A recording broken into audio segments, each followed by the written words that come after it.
that's set in Cornwall.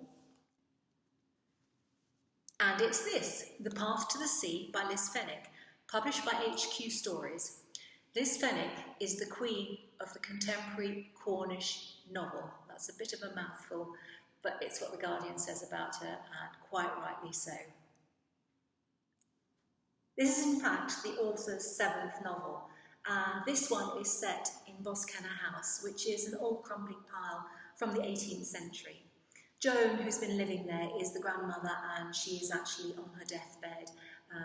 She only has a few days to live. Diana, her daughter, has come, and granddaughter Lottie has also come to be by her bedside. As so often with an impending death, a family comes together, and there are secrets and tensions that sometimes need to be explored before that one person passes away.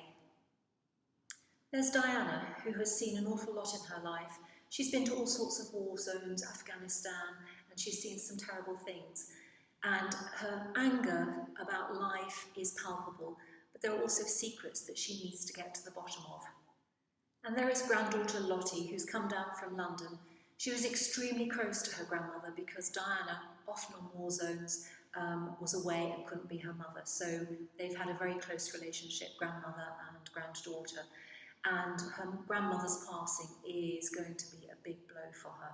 Again, there are hints of secrets, and she wants to try and get to the bottom of things, but also corral her mother, who can go in and be such an investigative journalist that it's actually quite painful to see.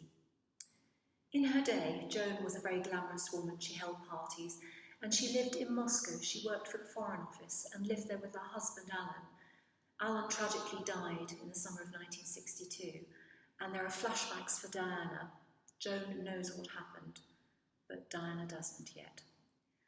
Lottie stumbles upon Alex, and Alex was virtually her first boyfriend way back, and it is an embarrassment. She's quite uncomfortable around him, yet there is still a spark there between the two of them, and he proves to be a bit of a support for her while she's going through some very difficult personal issues back in London.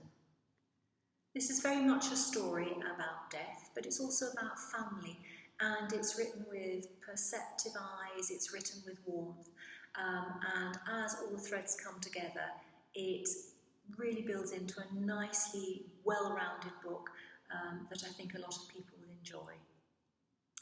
So if you love Cornwall, if you love being transported to a place, then I suggest you pick up The Path to the Sea by Liz Fenwick.